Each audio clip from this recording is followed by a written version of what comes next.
I'm always trying to bring new brands here to the channel, and today I have a new brand out of Norway. They are a micro brand, and I'm showing you two integrated bracelet watches. One is a GMT, the other is a really cool integrated bracelet watch inspired by satellites. Both of these watches come in under $500. I have two hands-on to show you guys. So let's flip the camera and take a look at the brand AG from Norway and their Arctic and satellite ground watches. So I have two of their watches to show you guys. I have their latest integrated bracelet watch. This is called the Satellite Ground Station 2. And this actually gets a little satellite as a second hand. It's really cool. And obviously I'll show you plenty of close-ups of that so you can see what it looks like. And then I also have their GMT. The GMT came out maybe a year ago. I've had the watch for a little while, and now I'm finally getting around to making the video. This is a very good looking watch as well. It gets a sapphire crystal in the front and back, and I really love the colors that they chose to do with these watches. So they're sort of both integrated bracelet watches. However, their newest, the Satellite, has lugs that you could fit a regular strap on, I believe. I've not tried it, but I believe that you can. Even though they're both integrated bracelet style watches, they are very different. I'm going to start with the GMT. I'm going to talk about the GMT a little bit, and then I will talk about the Satellite Ground. So this is a brand that is based out of Norway. They are obviously a micro brand, and their watches are fairly priced. Actually, this watch is very fairly priced. You get a 200 meter automatic GMT in an integrated bracelet form with a sapphire crystal, a sapphire bezel, and a sapphire crystal case back, screwed in crown, screwed in case back, and a very beautiful bracelet on here. You have polishing down the middle, but you can see it tapers really nicely. This is a really nicely made watch. Even that bezel has a beveled edge that goes all the way around it. You have a sandwich dial with lots of lume. There is lume in the bezel, by the way, as well. It is a unidirectional 24-hour bezel that sounds really good. Let's listen to that.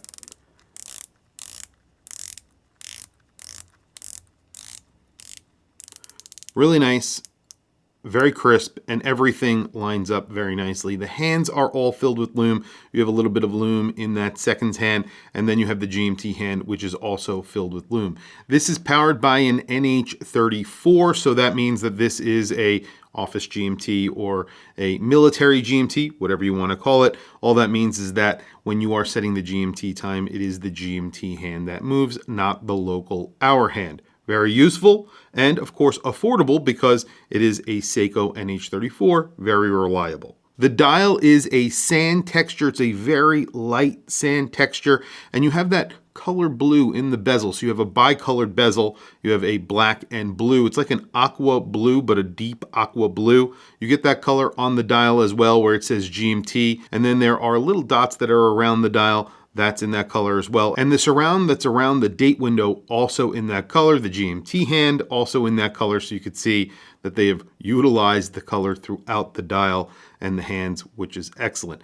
The date takes the place of the 4 o'clock index, so it is completely replacing the 4 o'clock index. It does not have a color matched date window, which makes a lot of sense because then it balances out the indice over at the 10 o'clock position. So I think that looks really good. The dial is very nicely laid out.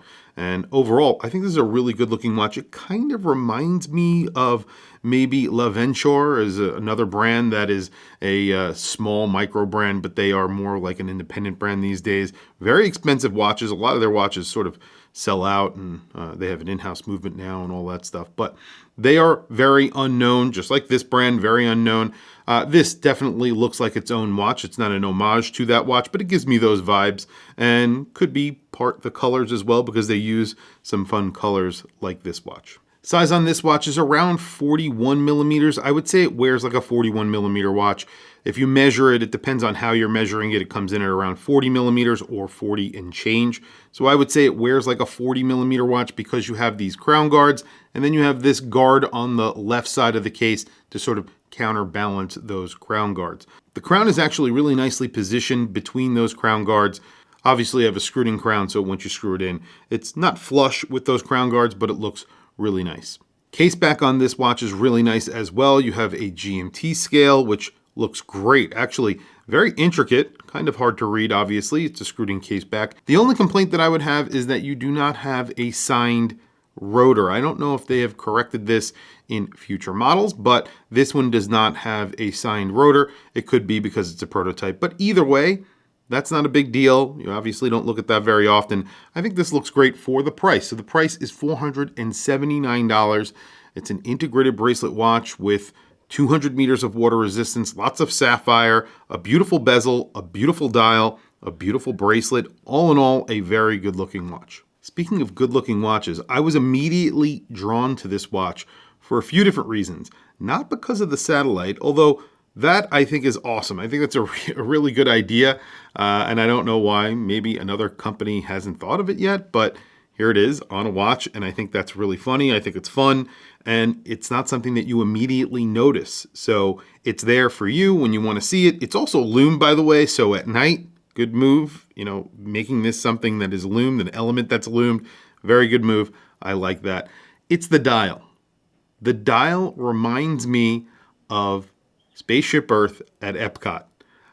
You may or may not know this, but I worked at Disney World for about 2 years. I was a chef for many years, and I worked at Disney World. And one of my favorite things to look at was Spaceship Earth when I was working there. And I just love this dial. It is very deeply stamped. I assume that it's a stamped dial because I don't think they would be able to make something like this intricate without it being stamped, but it looks like Spaceship Earth. I know they have a different operation behind it. I think they're saying it's part of the web of all the satellites that are above Earth and sort of looking at that from above. But for me, I see Spaceship Earth. I don't think that's a bad thing at all. I think both inspirations work. I definitely can see their inspiration, but awesome dial. I love it. And it's very dynamic too in the light. Even in my studio lights, when I move it around, you could see that it looks really, really cool. Very deeply embossed, which is really important. You have applied indices. Those are very liberally applied with lume. And then the hands, and of course that second hand with that satellite applied with lume. This is an integrated bracelet watch technically. So I would actually say that this is not an integrated bracelet watch, but what they've done is something, pretty clever. I've seen other brands do this, but I think they pulled this off really well because the end link is not really part of the case. It's actually part of the bracelet. And you could feel on the back there are quick release that are attached to this portion of the bracelet. So that end link comes off. You could put a regular strap on this watch. You also have a flat link bracelet, which I love.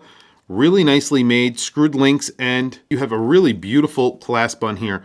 Very thin profile on the clasp. It is signed with the brand name AIGI right there.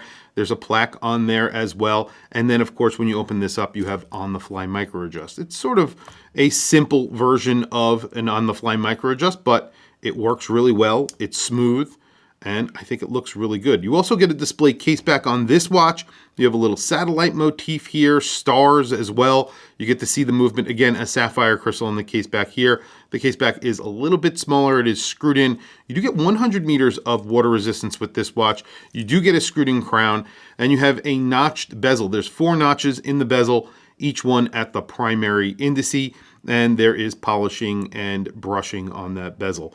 The crown is really nice, very grippy, and it screws in, so you get 100 meters of water resistance. The crown is kind of odd as well. So it's a concave crown, something that I haven't seen very often in watches.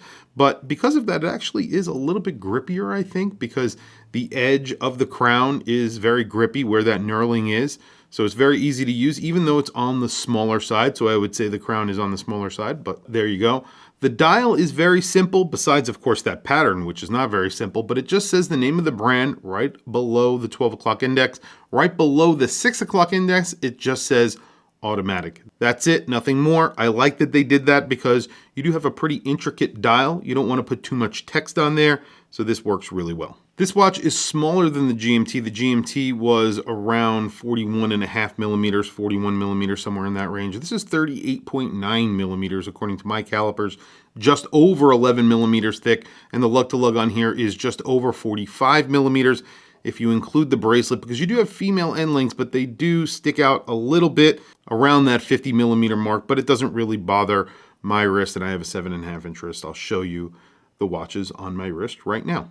Before I do, I have a very large watch on today. This is a Timex. This is their new, I think it's called the FXD. This is a carbon fiber version of their deep water reef. It's 43 millimeters, very lightweight, fun watch for around 200 bucks. I love this watch. I think it's really cool. Video for this will be dropping pretty soon.